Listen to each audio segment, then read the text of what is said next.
Assalamualaikum warahmatullahi wabarakatuh. Alhamdulillahillazi arsala rasulahu bil huda wa dinil haqq liyuzhirahu 'ala ad-din kullih wa kafa billahi shahida. Wa usalli wa usallimu ala rasulihil karim wa ala alihi wa sahbihi ajma'in. Saudara-saudari yang dimuliakan, kita teruskan dengan selawat seperti biasa dalam majlis zikir, doa dan salat dan tazkirah di Sekabut. Allahumma salli ala nuril anwar wa sirril asrar wa taryaqil ayat. Allahumma salli ala nuril anwar wa sirril asrar wa taryaqil ayat wa biftahil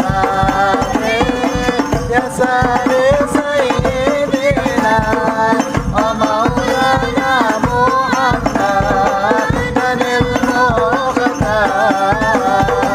Allahumma salli ala nuril anwar wa sirril asrar wa taryaqil ayat wa alihil abrar wa ashabil akhyar hajatan ni'amillah wa ikrani. Allahumma salli ala nuril anwar wa sirril asrar wa taryaqil ayat.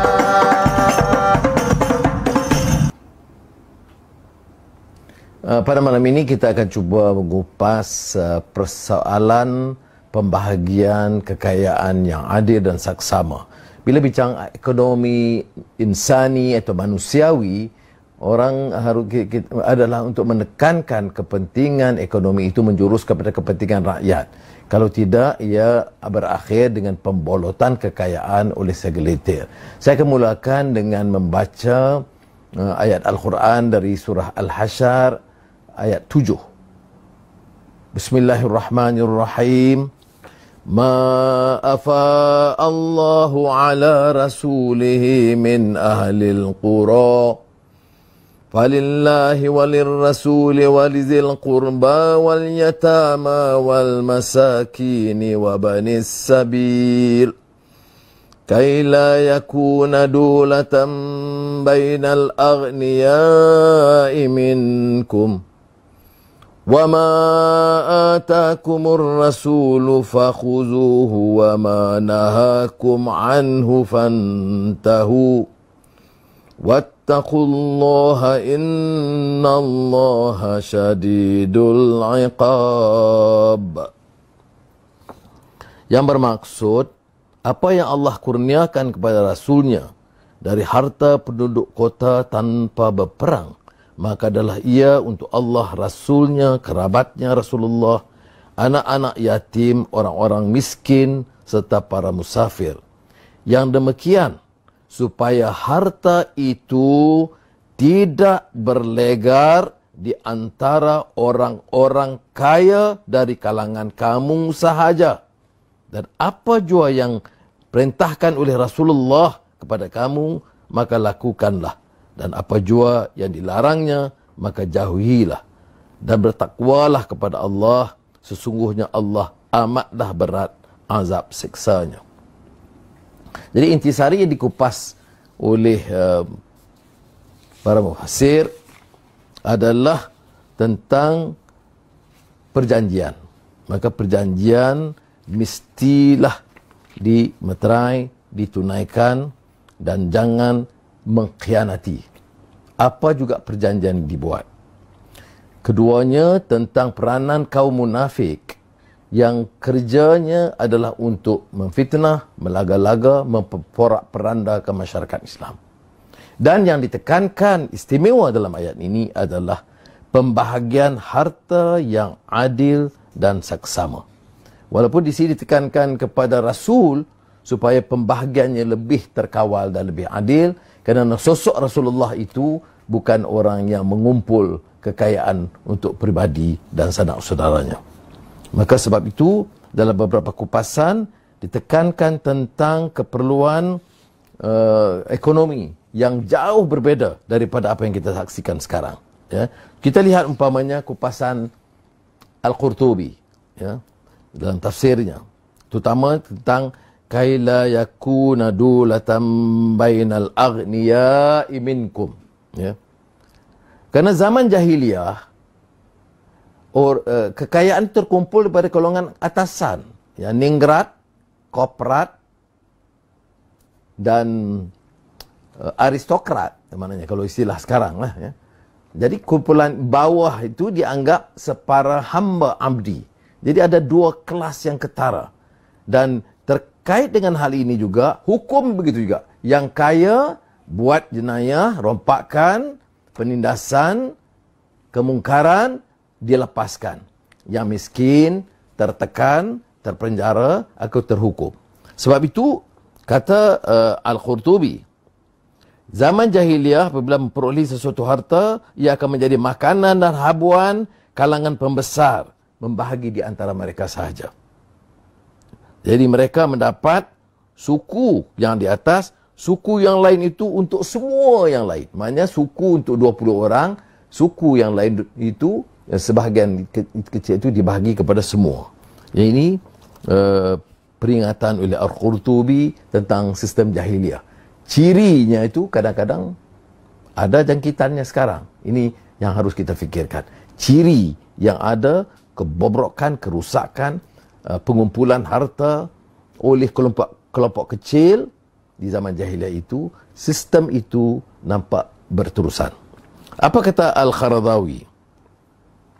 Hikmah yang ditentukan dalam sistem yang disebut dalam Al-Quran itu adalah supaya tidak ada kepentingan pengumpulan kekayaan atau monopoli kekayaan, dan supaya wang kekayaan tidak diedarkan di kalangan kelas orang kaya sahaja. Dalam keadaan senang, mereka kaut keuntungan berbilion-bilion ringgit. Dalam keadaan susah, bail out, nak bantu syarikat kaya dulu. Ini yang disebut oleh Al-Qaradawi.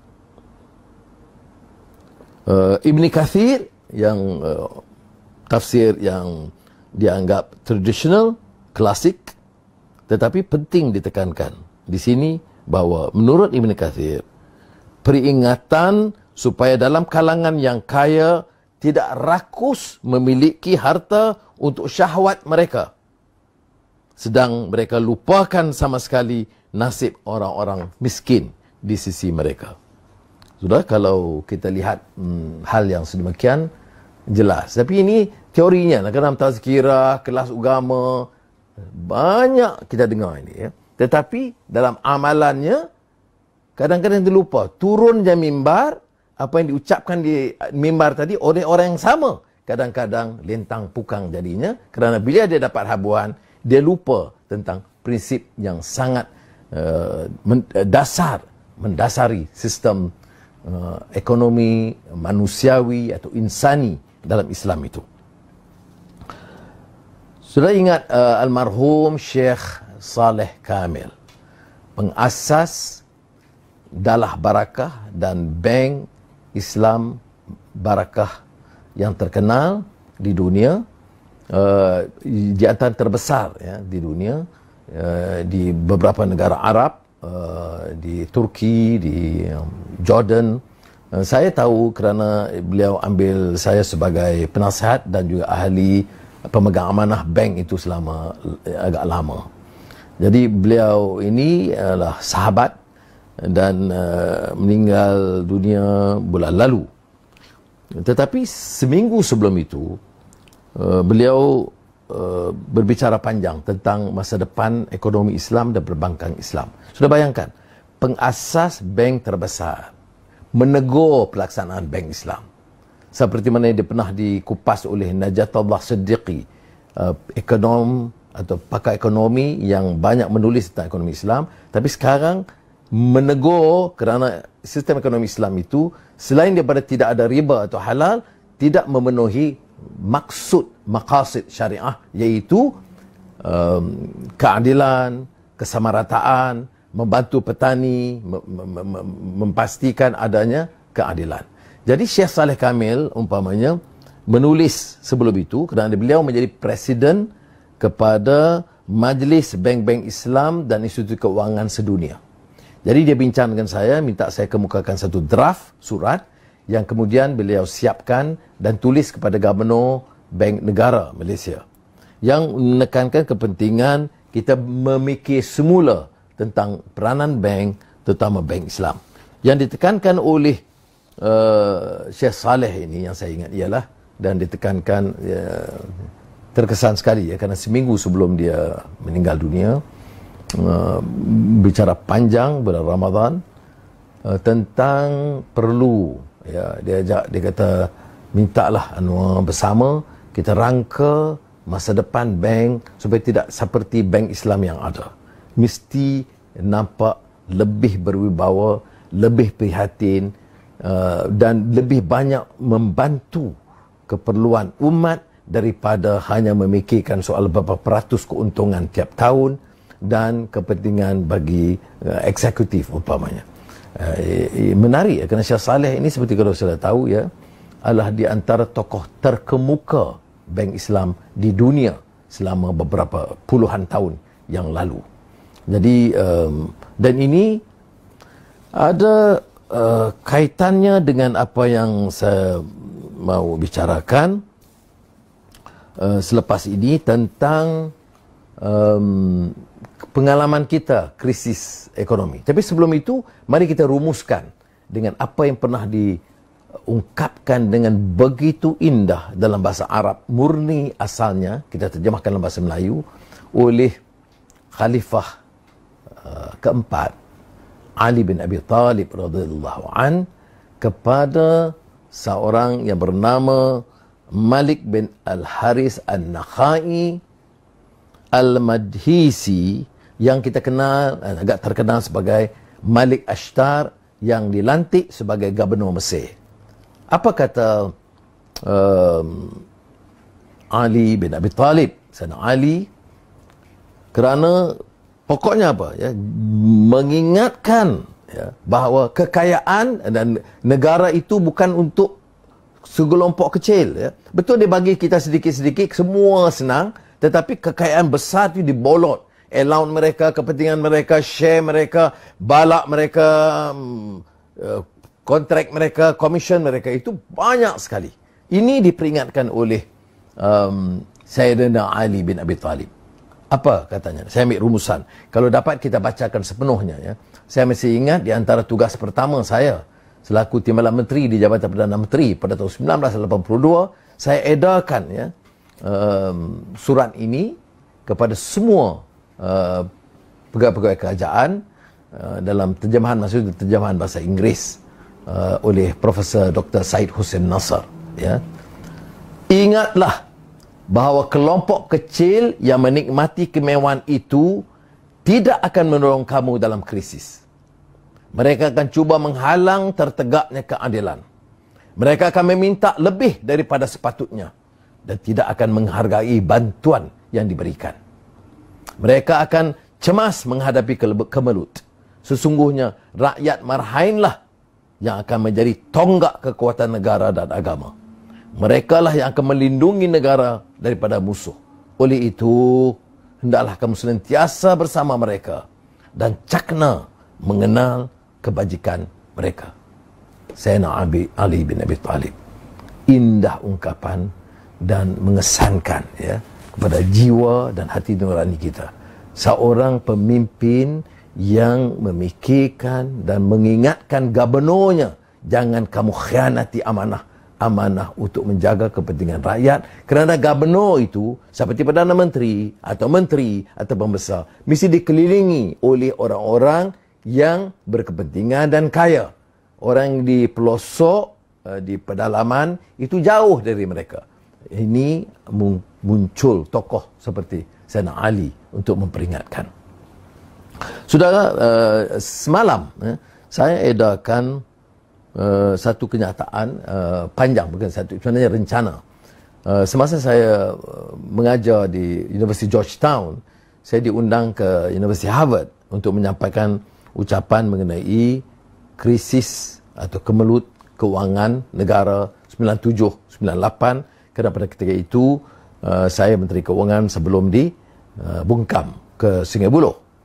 Baik, selepas keluar, saya diundang oleh Profesor Amartya Sen, ini Nobel Laureate Ekonomi yang terkenal di dunia, Development as Freedom, Argumentative Indian, Identity in Crisis, ada beberapa buku yang lain. Dan Michel Kamdesu yang pernah menjadi ketua pengarah IMF, tabung kewangan sedunia, dan ada ketikanya dituruti oleh Profesor Emma Rothschild, iaitu isteri kepada Amartya Sen. Jadi kami bertiga, dan kemudian ada juga ketika keempat di Bilbao, Spanyol. Itu 2 hari dari pagi sampai malam dianggap conversations, ya, berwacana secara bebas dan segar. Temanya faith, agama dan ekonomi. Tapi dia tak sebut religion, dia sebut faith, maknanya keyakinan dan ekonomi. Dan kita bincanglah termasuk soal krisis pengalaman. Bila saya diminta kupas krisis ekonomi di Malaysia, apa kurangnya dari segi etika, mengapa kegelojohan dan lain-lain berlaku. Kemudian daripada situ kami diundang untuk menyampaikan wacana ini di depan ribuan profesor dan mahasiswa di European University Institute di Florence, Itali. Apa yang saya jelaskan, ya, semasa itu ekonomi berkembang, menarik perhatian dunia. Malah dikatakan Asia ini, termasuk Malaysia, East Asian Economic Miracle. Ya. Asia Timur dari sudut ekonominya menakjubkan. Ya. Jadi semua agak gembira dan tertarik. Kemudian dapat serangan. Ya. Semua kita salahkan. Ada yang salahkan George Soros, ada yang salahkan Institut Kewangan Dunia. Ya, ada kebenaran dalam semua perkara. Tetapi yang saya tekankan, ada juga kelemahan-kelemahan asas kita. Ya. Bahawa sistem ekonomi itu masih memihak kepada kelompok kecil dan kaya. Saya yang menggesa rakan-rakan membaca teks rumusan teks asal itu dalam bahasa Inggeris, diterjemahkan dalam bahasa Melayu, ya. Kerana saya tidak fikir untuk maksud malam ini kita kupas teliti. Tetapi yang saya nak tekankan apa? Bila ada kemelut ekonomi, kita harus ambil peluang perbaiki sistemnya, ya. Umpamanya bank itu banyak kadang-kadang beri pinjaman tanpa pertanggungjawaban, ya. Tapi bila untung, dia untung. Bila rugi, dia pulang kepada kerajaan untuk membantu. Ini masa itu kita guna dana harta, dana modal, dan Profesor Jomo K. Sundaram ada membuat teguran dalam perkara ini. Ya, jadi maknanya bila ada kerugian, masalah, yang pertama yang nak dibantu adalah golongan kaya sekeliling kita. Ini berulang apa yang peringatan yang dibuat oleh Sayyidina Ali yang kita bacakan tadi. Ya. Jadi bila kita bicara soal krisis, ini yang kita bimbangkan. Ya. Tentu beberapa tindakan fiskal dan keuangan monetary yang harus kita ambil. Itu kita perinci kemudian sudah lihat dalam teks, ya. Tetapi yang saya nak tekankan di sini, langkah-langkah itu tidak seperti mana yang diwar-warkan, ya. Kerana masa itu saya di penjara, saya tak mungkin jawab, ya. Sebab itu selepas keluar orang tanya berdasarkan fakta, iaitu kita telah memilih untuk ikut Anwar. Masalah dia sebab apa? Dia ikut IMF. Sebelum itu memang saya pengurusikan apa yang disebut Jawatankuasa Pembangunan Bank Dunia dan IMF. Itu satu penghormatan tertinggi, ya, yang diberikan kepada negara bila saya pengurusikan.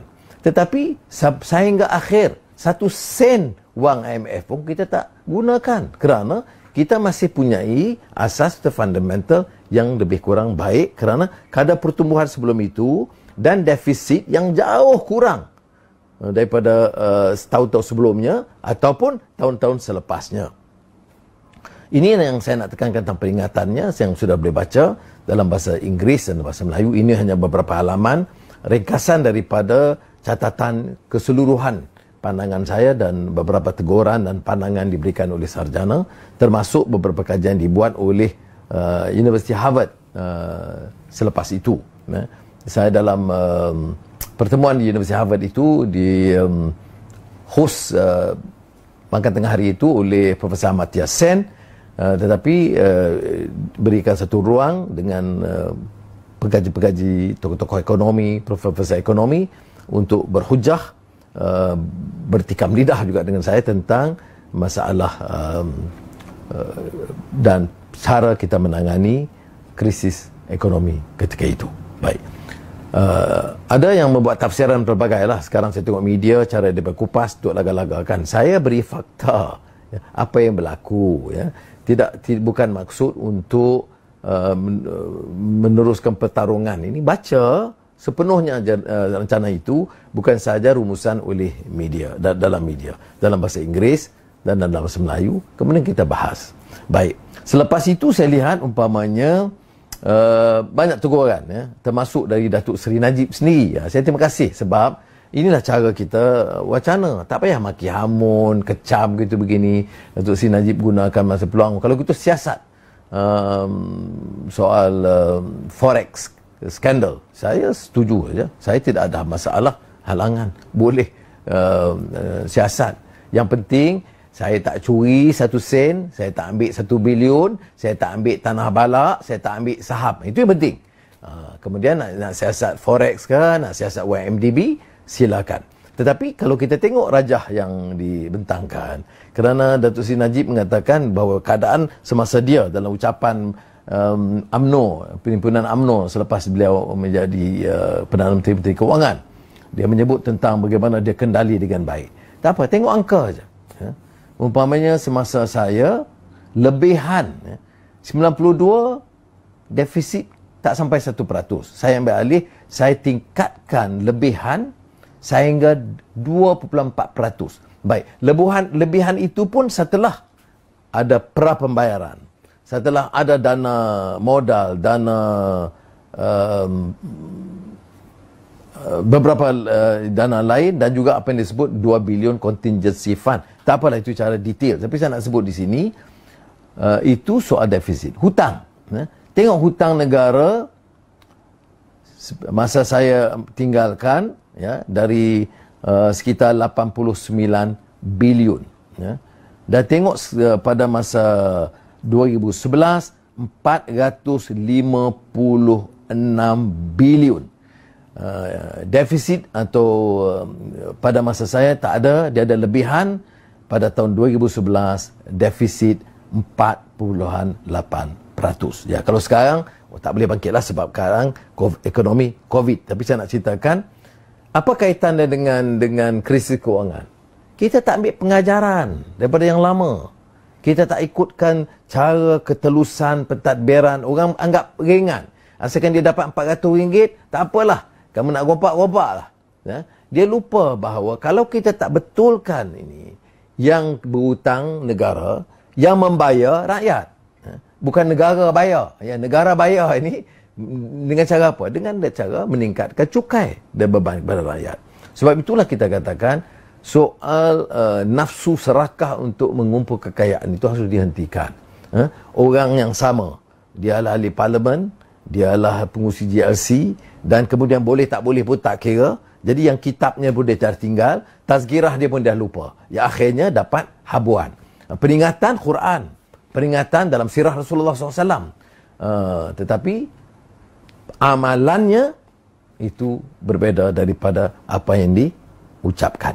Jadi mudah-mudahan dalam pengalaman kita hari ini, dan saya boleh simpulkan hal-hal lain yang dibangkitkan, tetapi memadailah setakat ini dulu. Tapi saya harap sudah ikuti daripada Facebook Live ini, dan juga bagi yang belum baca teks itu supaya jangan jadi bahan kecelaruan, fitnah dan bergaduh, makin hamun, tak payahlah.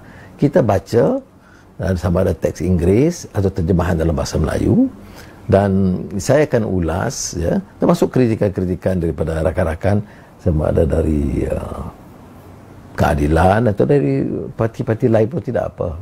Wacana ini harus wacana segar. Jadi sekali lagi saya ucap terima kasih. Wassalamualaikum warahmatullahi wabarakatuh.